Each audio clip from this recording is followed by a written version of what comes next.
الحمد لله نحمده ونستعينه ونستغفره ونعوذ بالله من شرور أنفسنا وسيئات أعمالنا من يهده الله فلا مضل له ومن يضلل فلا هادي له وأشهد أن لا إله إلا الله وحده لا شريك له وأشهد أن محمدا عبده ورسوله أما بعد فإن خير الحديث كتاب الله وخير الهدي هدي محمد صلى الله عليه وسلم وشر الأمور محدثاتها وكل محدثات بدعة وكل بدعة ضلالة وكل ضلالة في النار.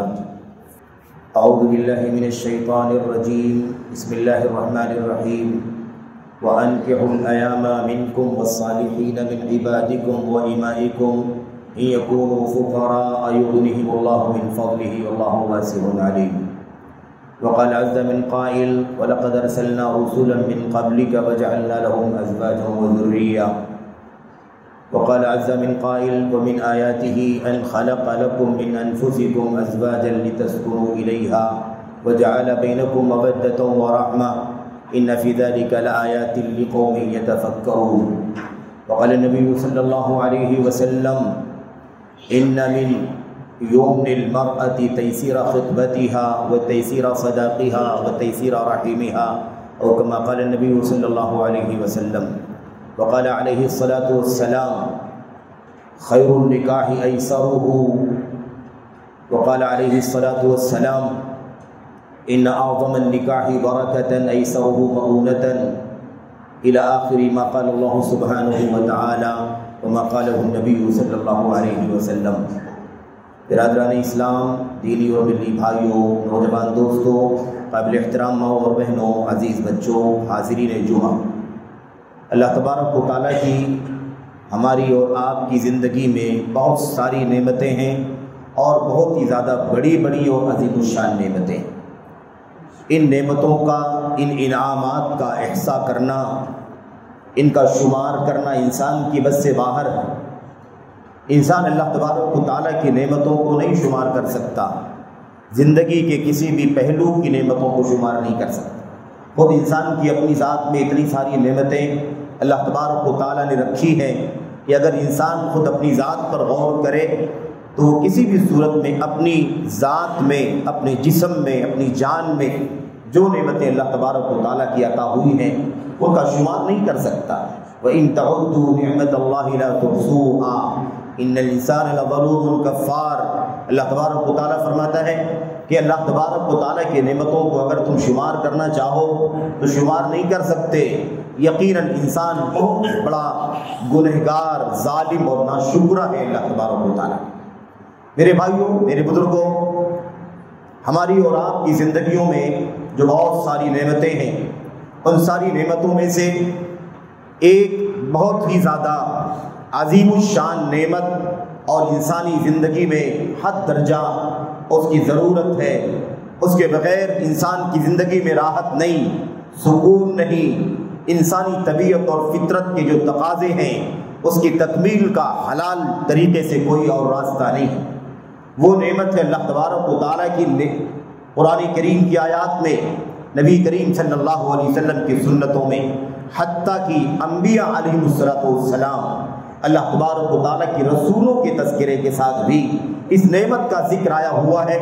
اور وہ نعمت ہے نکاح کی نعمت، شادی کی نعمت. نکاح اللہ تبارک و تعالیٰ کے دین کا ایک بنیادی اور اللہ کے نبی علیہ السلام کی سنتوں میں سے ایک بہت ہی اہم اور بنیادی سنت ہے.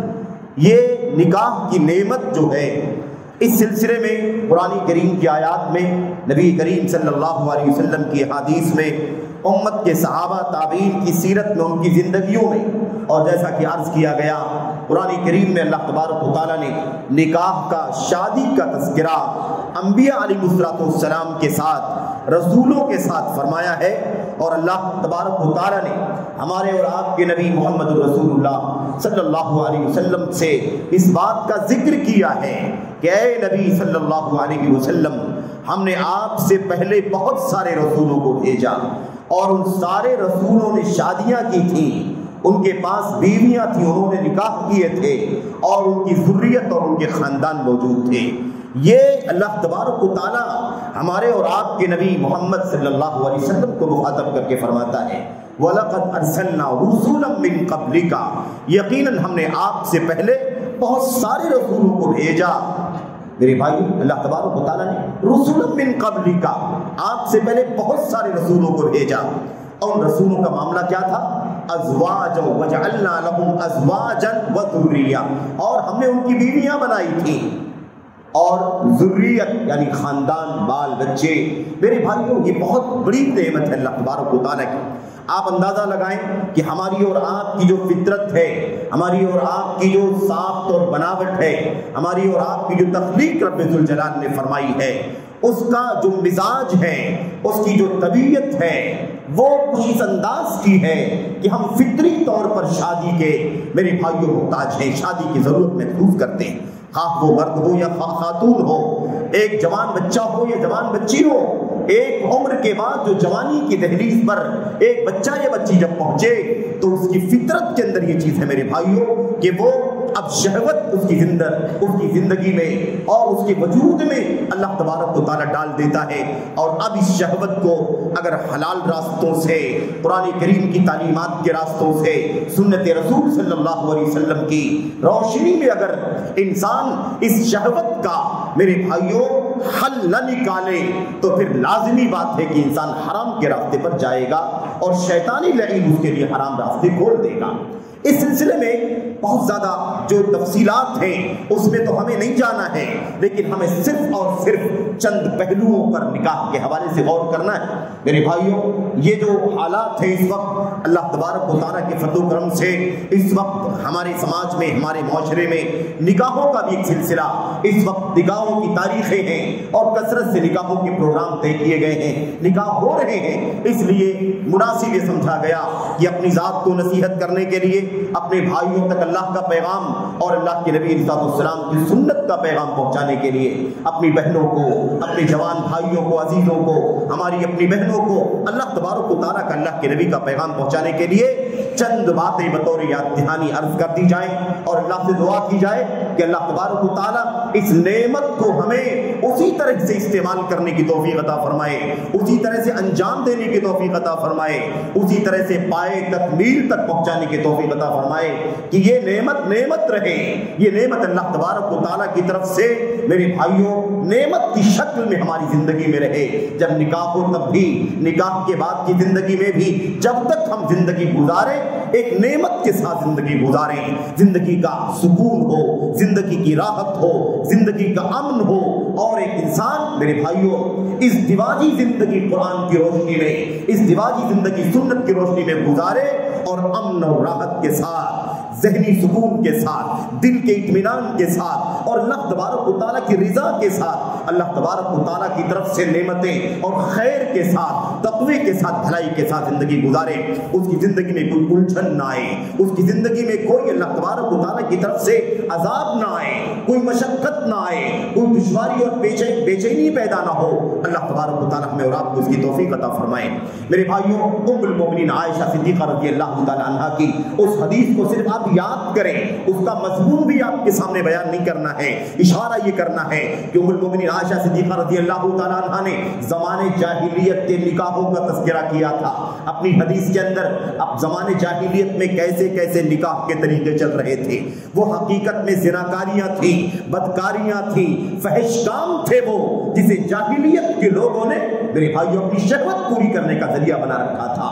اور 4 نکاحوں کا تذکرہ کیا ہے، ان 4 نکاحوں میں سے 3 نکاح سراسر زناکاری، بدکاری اور فحش کاموں میں میرے بھائیوں کاموں کے دائرے میں آنے والے نکاح تھے۔ وہ ایک نکاح جو چوتھا تھا اس کے اندر کچھ خیر پایا جاتا تھا، بھلائی کا پہلو پایا جاتا تھا۔ اسلام نے اسی نکاح کے میرے بھائیوں کی شکل کو سدھار کر، اس کو سنوار کر، اس کو قرآن کریم کے سانچے میں ڈھال کر اور نبی کریم صلی اللہ علیہ وسلم کی سنتوں میں ڈھال کر اسی نکاح کو اسلام نے باقی رکھا۔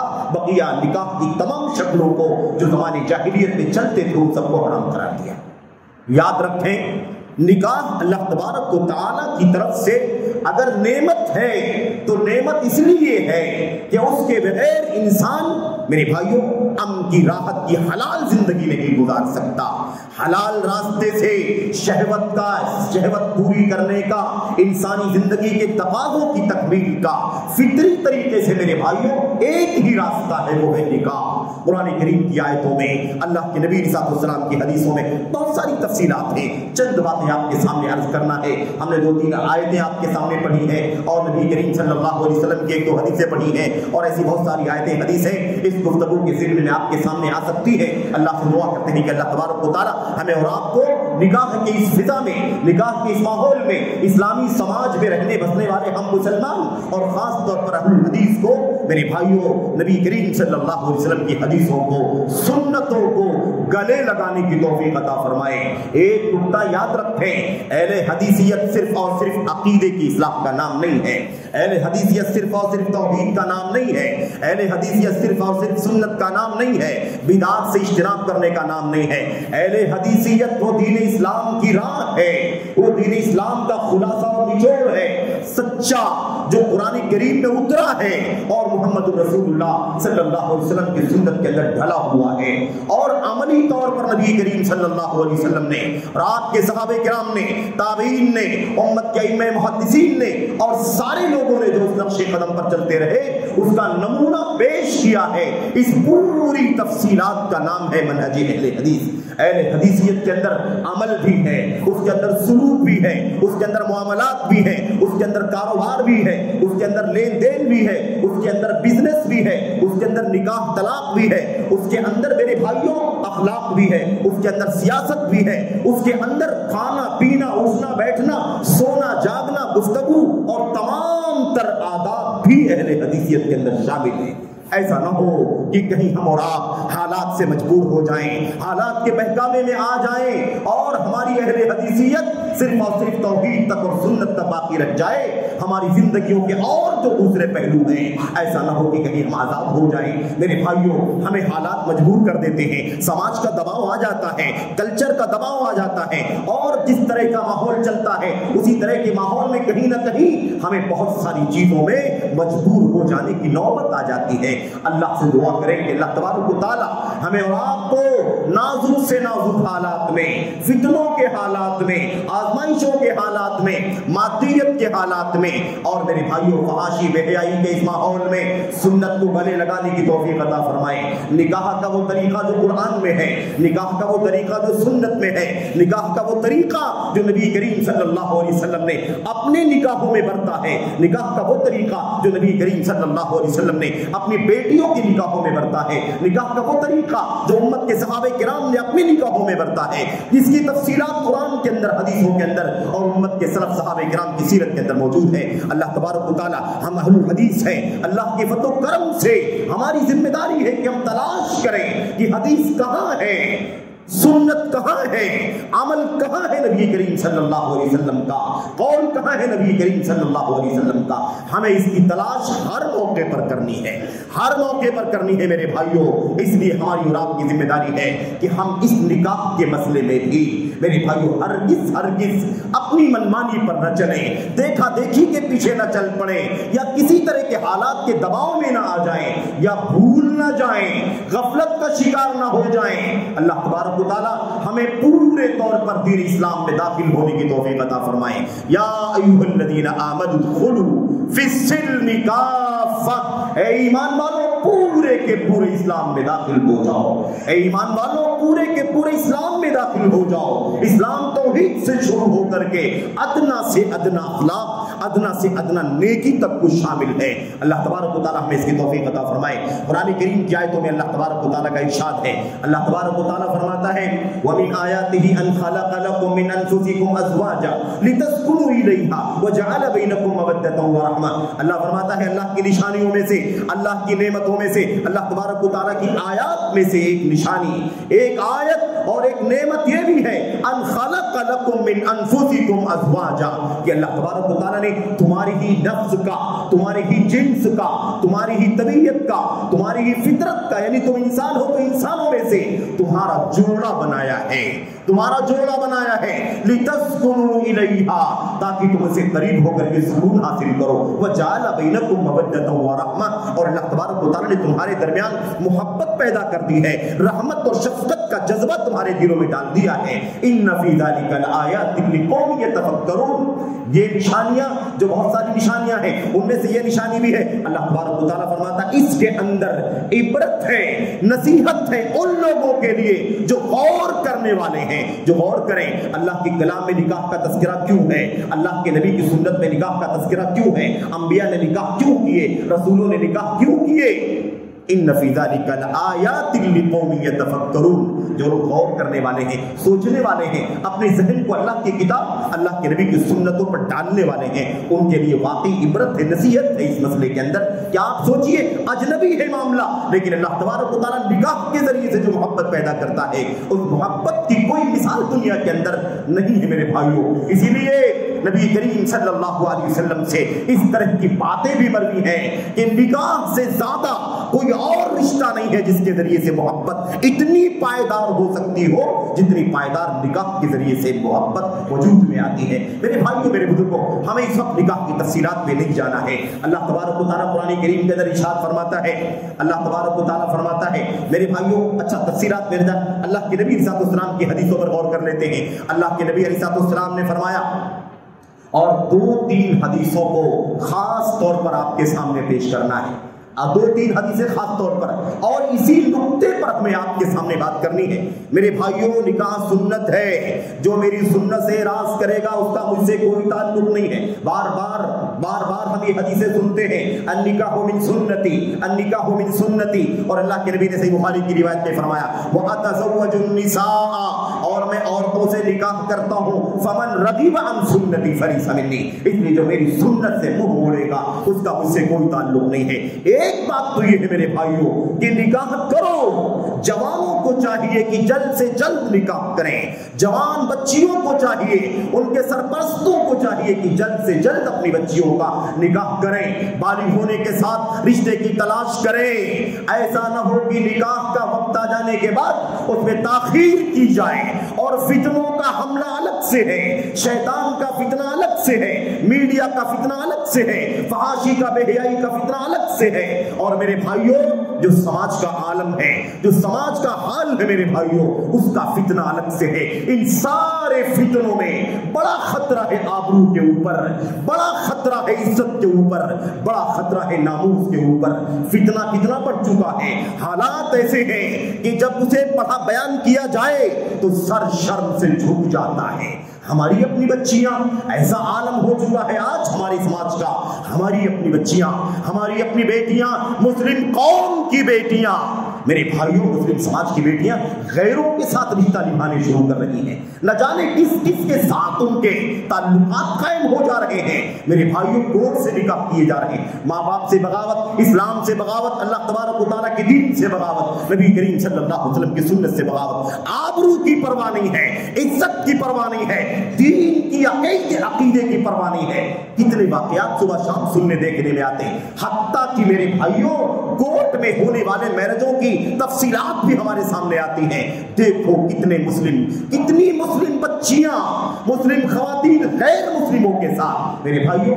کفار کے ساتھ مشرکین کے ساتھ یہود کے ساتھ نصارہ کے ساتھ میرے بھائیوں اپنے رشتے ازدواج کا انتظام کر رہی ہیں کبھی تو کوئی میرے بھائیوں کبھی کوئی کورٹ میں جا کر کے نکاح کر لیتا ہے کاغذ بنا کر کے اور اس سے مطمئن ہو جاتا ہے کہ ہمارا نکاح ہو چکا ہے اور کبھی کچھ لوگ میرے بھائیوں سماج کی وہ بات مولوی جنہیں حلال حرام کی پرواہ نہیں ہے جو نہیں تلاش کرتے کہ ولی کہاں ہے جو نہیں تلاش کرتے کہ دین کیا ہے عقیدہ کیا ہے اور چند ٹکوں کے بدلے میں حرام نکاح پڑھانے پر بھی آمادہ ہو جاتے ہیں سماج کا اتنا برا حال ہو چکا ہے اس برے حال کو اپنے سماج کے اپنی نگاہوں کے سامنے رکھو اور نبی کریم صلی اللہ علیہ وسلم کے بتائے ہوئے نکاح کے اصولوں کو اپنے سامنے رکھو اور غور کرو کہ نبی کریم صلی اللہ علیہ وسلم نے اللہ تبارک و تعالی نے نبی کریم صلی اللہ علیہ وسلم نے اس نکاح کو کتنا سمپل رکھا ہے کتنا آسان رکھا ہے سماج کے اندر جب نکاح جو حلال رشتہ ہے نکاح کا حلال رشتہ ہے حلال میرے بھائیو حلال طریقے سے انسان اپنی شہوت کو پوری کر سکتا ہے۔ اگر اس کو مشکل بنایا جائے گا تو لازمی طور پر زناکاری بدکاری کے راستے کھلیں گے۔ میرے بھائیوں، نکاحوں کو آسان بنانے کی ضرورت ہے۔ میں آپ سے عرض کر رہا تھا کہ چند حدیثیں آپ کے سامنے پڑھی گئی ہیں، اسی پر گفتگو کرنی ہے۔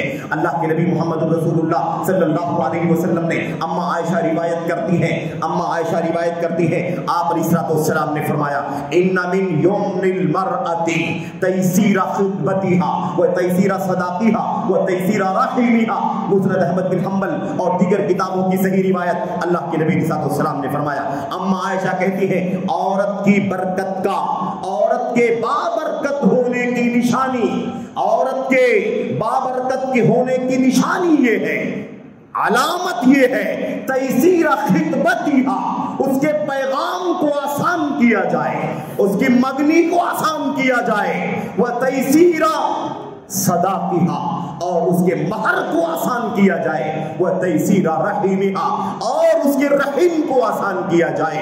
نبی کریم صلی اللہ علیہ وسلم کے یہ روایت ام المومنین عائشہ صدیقہ رضی اللہ تعالیٰ عنہ بیان کرتی ہیں۔ اللہ کے نبی فرماتے ہیں یہ 3 نقطے یاد رکھو عورت کی برکت کے لیے، عورت کے بابرکت ہونے کی نشانیوں میں سے 3 نشانیاں۔ پہلی نشانی اللہ کے نبی نے کیا فرمائی؟ اس کا پیغام آسان کیا جائے، اس کی بگنی کو آسان کیا جائے۔ سماج کا ذرا جائزہ لے کر کے دیکھو، اپنی نگاہوں کو سماج پر ڈال کر کے دیکھو، اور اپنے اپنے گریبانوں میں بھی ہم سب، میں اور آپ سب جھانک جھانک کر کے دیکھیں ہم نے نکاح کو کتنا مشکل بنا دیا۔ نبی فرماتے ہیں عورت کے بابرکت ہونے کی نشانی یہ ہے کہ اس کے پیغام نکاح کو آسان کیا جائے، اس کی مدنی کو آسان کیا جائے، اس کے مہر کو آسان کیا جائے، اس کے رحم کو آسان کیا جائے۔ میرے بھائیوں، یہ برکت کی نشانی ہے۔ ہم نے برکت کو فراموش کر دیا۔ برکت کہاں سے آئے گی؟ برکت کا ضابطہ کیا ہے؟ برکت کا اصول کیا ہے؟ ہم نے اس کو فراموش کر دیا، یا ہم نے جاننے کی کوشش نہیں کی۔ ہم نے دیکھا سماج میں کیا چلتا ہے، کلچر کیا چلتا ہے، مگنی لوگ کیسے کرتے ہیں، کیا خرچہ کرتے ہیں، کیسے کیسے وہ کاروائی انجام پاتی ہے، کیا کیا اس کے اندر لگتا ہے، کپڑے کتنے لگتے ہیں، دعوت کتنی دی جاتی ہے، اور میرے بھائیوں اس کے اندر جو لوازمات ہیں، جو رسم و رواج ہیں، وہ سب کیا کیا چلتا ہے، ہم نے بھی اسے گلے لگا دیا۔ مسلمان میرے بھائیوں، یہ آئینہ ہے پوری دنیا کا آئینہ ہے، اور اہل الحدیث ان سب میں سب سے بڑے آئینہ ہیں۔ ہم نے اگر اپنی سنت کو بگاڑا، ہم نے اپنے نکاحوں کو بگاڑا، ہم نے اپنی ازدواج کو بگاڑ دیا، ہم نے رسم و رواج کو قبول کر کے سنت سے برگشتگی حاصل کر لی، تو بھلا بتاؤ کہ پھر دنیا میں کس کو آئیڈیل سمجھا جائے گا؟ ہم تو اہل الحدیث ہیں نا، وہی نبی کریم صلی اللہ علیہ وسلم، وہی صحابہ، وہی تابعین، وہی سلسلہ چلتا یہاں تک پہنچا ہوا ہے۔ وہ ہمارے لیے آئیڈیل ہے۔ آپ کو ہم کو دیکھ کر کے کوئی کیا آئیڈیل لے گا؟ ہم نے اپنے نکاحوں کو کتنا بگاڑ دیا۔ میرے بھائیوں، یہ حدیث یاد رکھو، بار بار اپنے دماغ میں لانا۔ بچی کا نکاح کرنا ہو تب بھی لانا، بچے کا نکاح کرنا ہو تب بھی لانا۔ سرپرستوں کو چاہیے، باپ کو چاہیے، میرے بھائیوں ماں کو چاہیے، گارجین کو چاہیے، کوئی ماں باپ کے علاوہ بھی ہو سکتا ہے کبھی مختلف حالات کے اندر، سب کو چاہیے برکت کے لیے ضروری ہے کہ پیغام نکاح کو آسان کیا جائے، میرے بھائیوں مگنی کو آسان کیا جائے، اور مہر کو آسان کیا جائے، اور کیا آسان کیا جائے؟ رحم کو آسان کیا جائے۔ یہ موقع نہیں ہے کہ حدیث کی تفصیلی شرح کی جائے، لیکن یہ اصل مضمون ہے جو آپ کے سامنے بیان کرنا ہے۔ دوسری حدیث میں نبی کریم صلی اللہ علیہ وسلم نے فرمایا، آپ علیہ السلام نے فرمایا خیر النکاح ایسرہ، خیر النکاح ایسرہ، سب سے بہتر نکاح وہ ہے جو سب سے زیادہ سمپل اور آسان کیا جائے۔ میرے بھائیوں، سمپل اور آسان کیا جائے۔ آپ کو اس کا پریکٹیکل اگر جاننا ہو کہ سمپل کیسے ہوتا تھا نبی کے زمانے میں، صحابہ کے زمانے میں، تو پھر اس کا بھی نمونہ بھی آپ کے سامنے میں ایک اشارہ پیش کرتا ہوں۔ اس کے علاوہ نبی محترم صلی اللہ علیہ وسلم کی ایک اور حدیث آپ کے سامنے پیش کر کے پھر بات آگے بڑھاتے ہیں۔ حضرت عمر بن خطاب رضی اللہ تعالیٰ عنہ نے میرے بھائیوں مسلمانوں کو مخاطب کر کے، امت کو مخاطب کر کے فرمایا تھا، الا لا تغالوا فی صدق النساء، مسلمانوں سن لو، عورتوں کی مہر میں مبالغہ مت کرنا۔ اور مہر کیا جانتے ہیں نا؟ مہر کیا ہے؟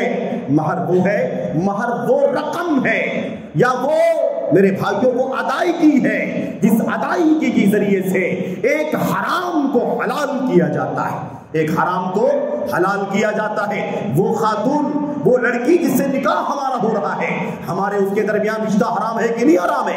ہمارے لیے وہ حرام ہے، اس کے لیے ہم حرام ہیں۔ اس حرام کو حلال کرنے کے لیے میرے بھائیوں یہ مہر کی رقم بھی متعین کی گئی ہے۔ نبی کریم صلی اللہ علیہ وسلم نے یہ نقطہ یاد رکھو، آپ نے فرمایا تھا ان احق الشروط ان توفوا به ما استحللتم به الفروج، سب سے زیادہ جس چیز کو ادا کرنا ضروری ہے، سب سے زیادہ جس شرط کو پورا کرنا ضروری ہے، وہ شرط ہے جس کے ذریعے سے تم نے شرمگاہوں کو حلال کیا ہے۔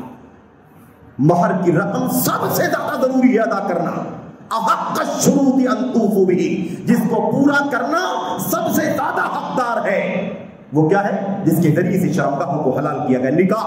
نکاح کے اندر آپ یاد رکھیں اتنا ضروری مسئلہ ہے، آپ کو نکاح کرنے میں پورے نکاح میں 2 خرچے ہیں اسلام میں۔ پورے نکاح میں کتنے خرچے اسلام میں؟ صرف اور صرف 2 خرچے۔ ایک خرچہ ہے کس کا؟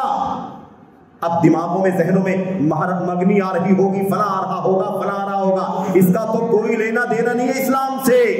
2 ہی خرچے ہیں اسلام میں، ایک خرچہ ہے مہر کا اور دوسرا خرچہ ہے ولیمے کا، اور یہ دونوں خرچے اللہ تبارک و تعالیٰ نے دولہے یا دولہے کے اولیاء کے ذمے رکھا ہے، اس کے سرپرستوں کے ذمے رکھا ہے۔ کوئی خرچہ اللہ تبارک و تعالیٰ نے لڑکی کے اوپر یا لڑکی والوں کے اوپر نہیں رکھا ہے۔ دونوں باتیں یاد رکھیں، اس کے بعد غور کریں۔ اب دیکھنا یہ ہے کہ سب سے ضروری خرچہ کیا ہے؟ مہر کی رقم، اور اس کے بعد نکاح ہو جانے کے بعد، خلوت ہو جانے کے بعد ولیمہ، یہ 2 چیزیں ہیں۔ اب مہر اتنا ضروری مسئلہ ہے کہ اس کے بغیر نکاح نہیں ہوگا، یعنی وہ نکاح کے اندر بنیادی شرط ہے۔ لیکن حضرت عمر بن خطاب رضی اللہ تعالیٰ عنہ اس کے بارے میں بات سمجھانا یہ ہے کہ بات یہ ہو رہی ہے کہ مہر جو نکاح کے اندر بنیادی چیز ہے، اس کے بارے میں عمر بن خطاب رضی اللہ تعالیٰ عنہ فرماتے ہیں اے مسلمانوں، نکاح کے اندر یاد رکھو مہر دینے میں مبالغہ مت کرو، مہر دینے میں مبالغہ مت کرو۔ اگر یہ کوئی اچھا کام ہوتا، عزت کا کام ہوتا دنیا میں اور تقوی کا کام ہوتا آخرت میں، تو محمد رسول اللہ صلی اللہ علیہ وسلم تم سے پہلے یہ کام کرتے، تم سے پہلے یہ کام کرتے۔ وہ بہت زیادہ مہر دیتے، بہت زیادہ دنیا کے اندر عزت حاصل کرنے کے لیے اور آخرت میں اللہ کا تقوی حاصل کرنے کے لیے، لیکن اس کا نہ دنیا میں عزت سے تعلق ہے نہ آخرت میں تقوی سے اس کا تعلق ہے۔ اس لیے مبالغہ مت کرو، مناسب انداز میں مہر دے کر کے نکاح کو آگے بڑھاؤ، مناسب انداز میں۔ بات سمجھنے کی یہ ہے کہ جو مہر ضروری ہے اس کے بارے میں بھی اسلام کی تعلیم کیا ہے؟ مبالغہ نہیں کرنا ہے، بہت زیادہ بہت لمبی مہر نہیں باندھنا ہے، کیونکہ نہ دنیا میں عزت کی چیز ہے اور نہ آخرت میں تقوی کی چیز ہے۔ اگر یہ عزت کی چیز دنیا میں اور آخرت میں تقوی کی ہوتی تو محمد رسول اللہ صلی اللہ علیہ وسلم تم سے زیادہ اس کے حقدار تھے۔ آپ نے کتنے نکاح کیے، آپ نے کیسے نکاح کیے، اس کی ایک لمبی تفصیل ہے میرے بھائیوں، میں عرض کرنا چاہتا ہوں۔ تو آپ یہ 2 باتیں یاد رکھیں، ایک تو سب سے آسان نکاح جو ہے وہ سب سے بابرکت نکاح ہے، سب سے سمپل نکاح جو سب سے بہتر نکاح، اور اللہ کے نبی نے فرمایا، میرے عمر بن خطاب نے فرمایا کہ کیا ہونا چاہیے؟ مہر بھی کیا ہونا چاہیے؟ مبالغہ نہیں ہونا چاہیے مہر کے اندر، مناسب انداز، ایوریج ہونا چاہیے، توسط کے ساتھ ہونا چاہیے۔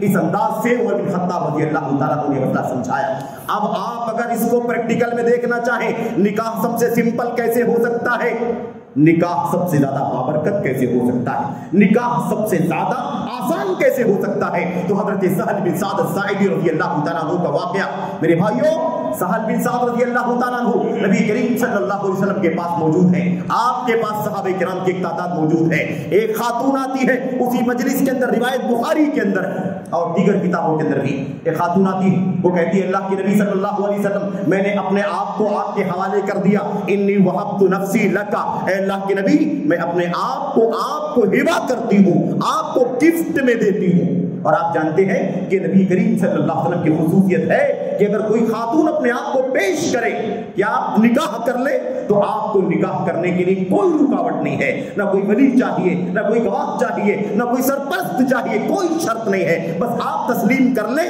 آپ قبول کر لیں تو وہ عورت آپ کی بیوی بن جائے گی۔ اس خاتون نے آ کر کے ایسے ہی کہا، اللہ کے نبی نے اسے دیکھا، آپ کو نکاح کرنے کی چاہت نہیں تھی، رغبت نہیں تھی، آپ نے کوئی جواب نہیں دیا، تھوڑی دیر تک یا دیر تک وہ خاتون کھڑی رہی، آپ نے کوئی جواب نہیں دیا۔ مجلس میں بیٹھے ہوئے ایک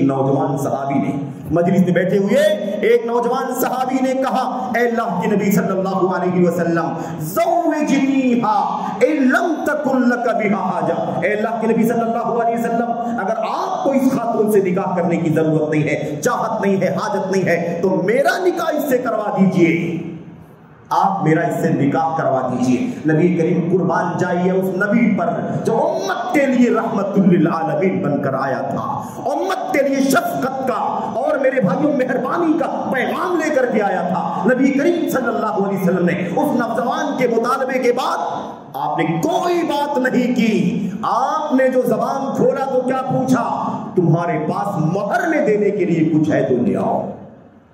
کوئی ٹرم نہیں، کوئی کنڈیشن نہیں، کوئی رسم نہیں، کوئی رواج نہیں، کوئی منکرات نہیں، کوئی بھی رکاوٹ نکاح کے راستے میں اسلام نے نہیں رکھی ہے۔ ضابطہ کیا ہے؟ اللہ کے نبی علیہ السلام نے فرمایا، اذا جاءکم من ترضون دینہ وخلقہ فزوجوہ، مسلمانوں اگر تمہارے پاس کوئی رشتہ لے کر کے آئے جس کے دین سے تم راضی ہو، جس کے اخلاق سے تم راضی ہو، تو نکاح کر دو۔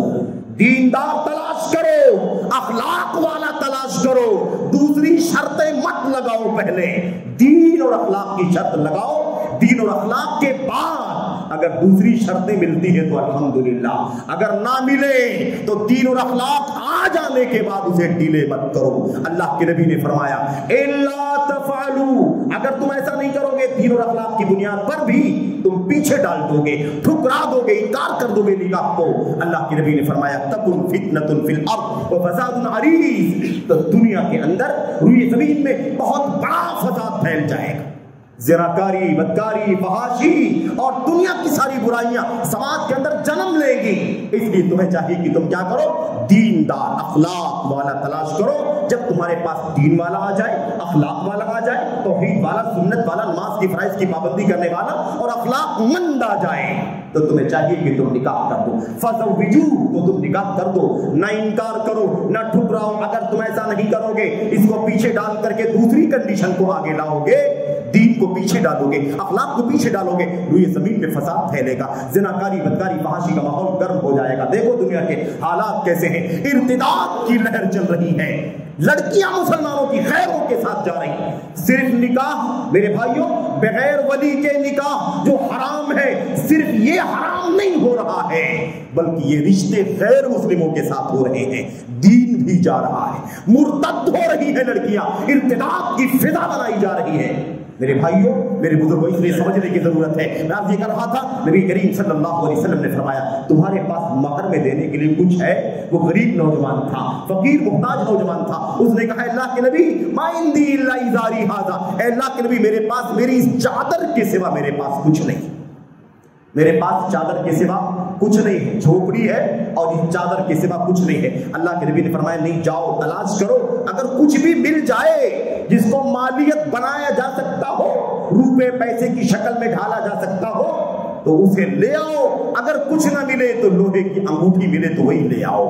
گئے صحابی، تلاش کیا، ڈھونڈا، جب دھان ہی تو ملے گا کہاں سے، تلاش کر کے واپس آئے، کہا اللہ کے نبی میرے پاس نہیں ہے کچھ، یہی چادر ہے، لیکن کہا اللہ کے نبی نے فرمایا لیکن اللہ کے بندے نوجوان، اگر تیرے پاس ایک چادر ہے، اگر تو اس کو دے دے گا اپنی ہونے والی بیوی کو تو پھر تیرے پاس چادر باقی نہیں بچے گی۔ اس لیے اب کیا ہوگا، آپ نے یہ نہیں کہا جاؤ کماؤ 2 سال 4 سال 6 سال ایسے چلے آئے، تمہارے پاس کچھ بھی نہیں ہے، تم نکاح کرنے کی بات کرتے ہو، لوہے کی انگوٹھی بھی مہر میں دینے کے لیے تمہارے پاس نہیں، کیسے نکاح کرو گے؟ اللہ کے نبی صلی اللہ علیہ وسلم نے اس بات کو ہرگز نہیں بیان کیا۔ آپ نے کیا فرمایا؟ اچھی بات ہے، نکاح تو فطری ضرورت ہے، نکاح فطری ضرورت ہے، یہ خاتون نکاح کا ڈیمانڈ کرنے کے لیے آئی ہے، مجھے نکاح نہیں کرنا، یہ نوجوان نکاح کرنا چاہتا ہے، دونوں کو نکاح کی ضرورت ہے.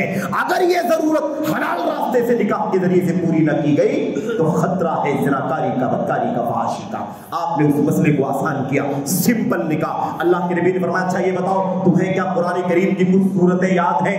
اس نوجوان نے کہا ہاں اللہ کے نبی مجھے کئی صورتیں یاد ہیں، فلاں صورت فلاں صورت فلاں صورت یاد ہے. آپ علیہ السلام نے فرمایا تو ٹھیک ہے، یہ صورتیں اپنی ہونے والی بیوی کو سکھا دینا. یہ مہر معجل بعد میں ادا کیا جانے والا مہر آپ نے قرآن کریم کی صورتیں یاد کروانے کی ذمہ داری اس کے سر پر ڈالی اور آپ نے فرمایا یہ صورتیں اپنی بیوی کو سکھا دینا. اور آپ نے فرمایا انطلق بہا فقد زوجتکھا بما معک من القرآن، لے جاؤ اس بیوی کو، یہ خاتون تمہاری بیوی ہو چکی ہے، میں نے اس کا نکاح تم سے کر دیا اس قرآن کے بدلے میں جو تم اسے بعد میں سکھاؤ گے. آپ نے دیکھا اگر اس نکاح کو اس لیے ڈیلے کیا جاتا، اور نبی کی مجلس ہے، اخلاق ہے کہ نہیں ہے، دین ہے کہ نہیں ہے، اخلاق موجود ہے، دین موجود ہے. میرے بھائیوں زناکاری نوجوان کر سکتا تھا، زناکاری نہ کیا، اللہ کے نبی کے پاس آیا میرا نکاح کروا دیجئے. خاتون نے زناکاری بدکاری کا راستہ نہ پکڑا، اللہ کے نبی کی مجلس میں آئی، اے اللہ کے نبی میں آپ سے نکاح کرنا چاہتی ہوں. میرے بھائیوں دین موجود ہے، اخلاق موجود ہے، مال نہیں ہے، دولت نہیں ہے، دوسری ساری کنڈیشن موجود نہیں ہے، لیکن دین اور اخلاق موجود ہے اور فطرت کی ضرورت ہے نکاح. اگر اس کو پورا نہ کیا جاتا، ڈیلے کیا جاتا تو شیطان اپنا کام کرنے کے لیے آگے بڑھ جاتا. اللہ کے نبی علیہ السلام نے یہ نکاح اسے کیا کہتے ہیں؟ خیر النکاح ایسر، سب سے بہتر نکاح وہ ہے جو سب سے زیادہ آسان ہو، سمپل ہو، نہ خرچہ زیادہ ہو، نہ مبالغہ آرائی ہو، نہ رسم ہو، نہ رواج ہو، نہ عادات و اطوار ہو، نہ دیکھا دیکھی ہو، نہ نقالی ہو، نہ سماج ہو، نہ معاشرہ ہو، نہ کلچر ہو، نہ مشرق نہ مغرب ہو، اور نہ کوئی منکرات ہو، نہ حرام چیزیں ہو. ایسے نکاح کو خیر النکاح ایسر ہو. اور میرے بھائیوں جو ایسے نکاح ہوئے ہیں دنیا میں، ان نکاحوں سے پیدا ہونے والے بچے آج تاریخ میں پوری دنیا کی زبان سے رحمت کی دعائیں پانے والے لوگ ہیں. یہ اس کا موقع نہیں ہے، ورنہ میں آپ کے سامنے پیش کرتا میرے بھائیوں کہ کس طرح سے دین اور اخلاق کی بنیاد پر جتنے نکاح ہوئے ہیں ان نکاحوں کی برکتیں آج بھی پائی جاتی. آج ہم ہزاروں لاکھوں روپے کروڑوں روپے بھی خرچ کیے جانے والے نکاح ہم نے دیکھے ہیں، جانتے ہیں ہم سب. میرے بھائیوں ان نکاحوں میں برکت کتنی ہے، امن کتنا ہے، سکون کتنا ہے، راحت کتنا ہے. اسی شہر بمبئی کے ایسے واقعات بھی ہم سب جانتے ہیں کہ نکاحوں میں مبالغہ آرائی کی گئی، منکرات کیے گئے، رسم و رواج کیے گئے، کروڑوں روپے خرچ کر دیے گئے، اور سال دو سال کے اندر دونوں تینوں چاروں نکاح سب کیا ہو گئے؟ طلاق اور تفریق کے نظر ہو گئے. اس لیے میرے بھائیوں خیر النکاح ایسر ہو، خیر النکاح ایسر ہو. سب سے بہتر نکاح نبی کی زبان ہے، یہ سب سے بہتر نکاح کون سا ہے؟ سب سے سمپل.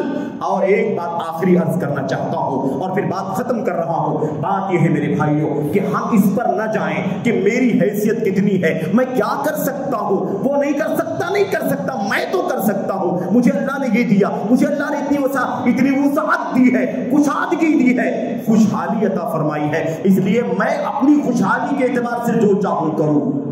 جب نکاح دین کا حصہ ہے تو آپ اپنی من مرضی کے مطابق کیسے اس میں تصرف کر سکتے ہیں؟ نکاح دین کا حصہ ہے، سنت ہے نبی کریم صلی اللہ علیہ وسلم کی. تو نکاح سنت میں کیسے کیا گیا؟ نکاح صحابہ نے کیسے کیا؟ نکاح تابعین نے کیسے کیا؟ نکاح کے بارے میں قرآن کی تعلیمات کیا ہیں؟ سیرت کی تعلیمات کیا ہیں؟ میرے بھائیوں امت کے اسلاف کی زندگیوں میں نکاح کے کام کیسے ہوئے ہمیں یہ دیکھنے کی ضرورت ہے. النکاح من سنتی، نکاح میری سنت ہے، ایک طریقہ ہے، ایک ضابطہ ہے سنت کا، اس کے دائرے میں رہ کر کے ہم سب کو نکاح انجام دینا ہے. اللہ سے دعا کرتے ہیں کہ اللہ تبارک و تعالی ہمیں نکاحوں کو آسان کرنے کی توفیق عطا فرمائے، نکاحوں کو منکرات سے، رسم و رواج سے بچانے کی توفیق عطا فرمائے. اللہ تبارک و تعالی ہونے والے رشتے جو ہو رہے ہیں ہمارے مسلمان بھائیوں کے درمیان، ان کے بچوں کے بچیوں کے، اللہ تبارک و تعالی اسے سنت کے مطابق انجام دینے کی توفیق عطا فرمائے. اللہ تبارک و تعالی ان رشتوں کو پائیدار بنائے، ان رشتوں میں دین کی بنیاد پر محبت کی توفیق عطا فرمائے، ان رشتوں میں تقوی کی توفیق عطا فرمائے. ان رشتوں کو اللہ تبارک و تعالی اپنی رضا کی راہ پر، اپنی رضا کی راہ پر چلنے کی توفیق عطا فرمائے. آمین رب العالمین. وصلی اللہ وسلم وبارک علی نبینا محمد وعلی آلہ وصحبہ اجمعین. والسلام علیکم ورحمۃ اللہ.